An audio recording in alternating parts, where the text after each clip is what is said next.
You've got a date set up with somebody that you've never been out with before. It's a first date, but what the hell do you talk about?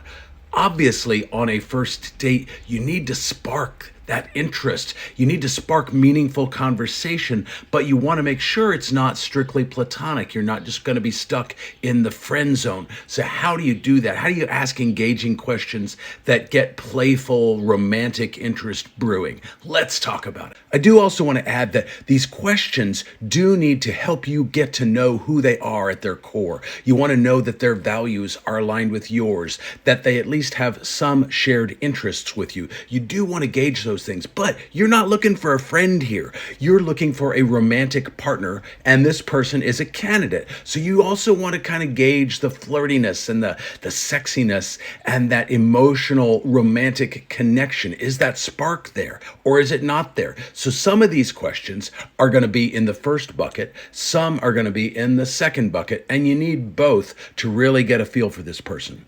The first one is, do you have any secret talents that most people don't know about? And do say that with a playful grin or a smirk on your face, just to make sure that it's not super weird or creepy.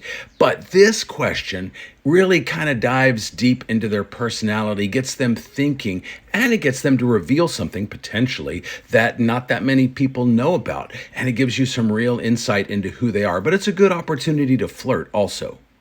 Describe your perfect date.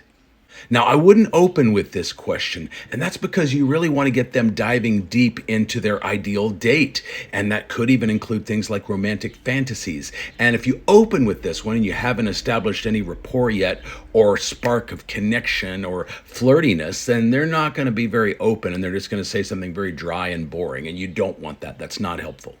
What's the most romantic place you've ever visited or want to visit?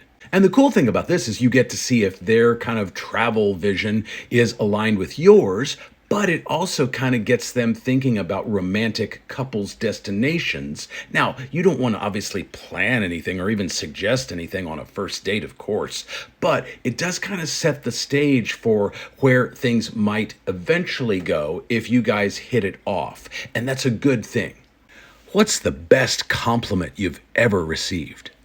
This one is great because it gives you the opportunity to compliment them based on things that other people have already said.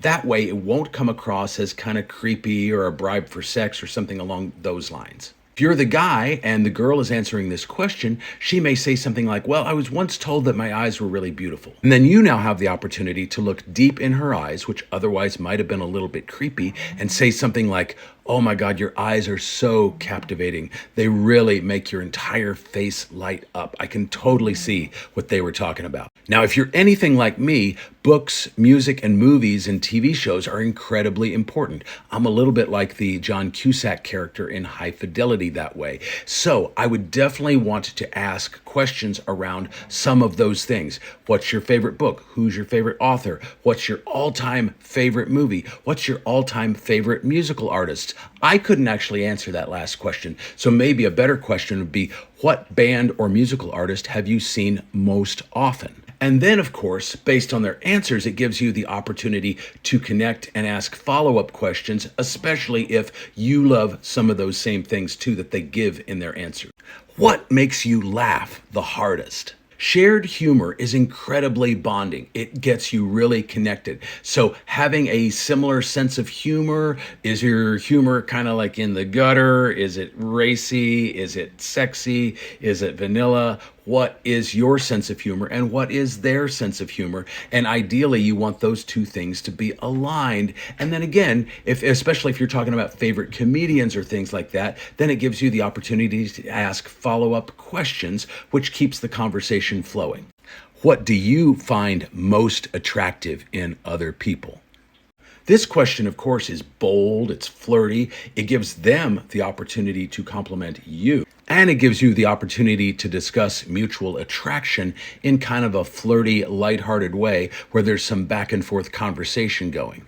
And if they do use that as an opportunity to compliment you, like, oh, I love long hair that's dyed blue or purple, Then you can kind of springboard that, like, oh, really? Tell me more.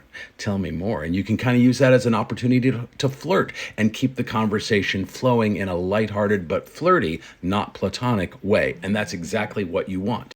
So, what you want to avoid on a first date is a lot of awkwardness, silence, dead space, that kind of thing. And you also want to avoid a lot of really dry questions. Where did you go to school? Where did you grow up?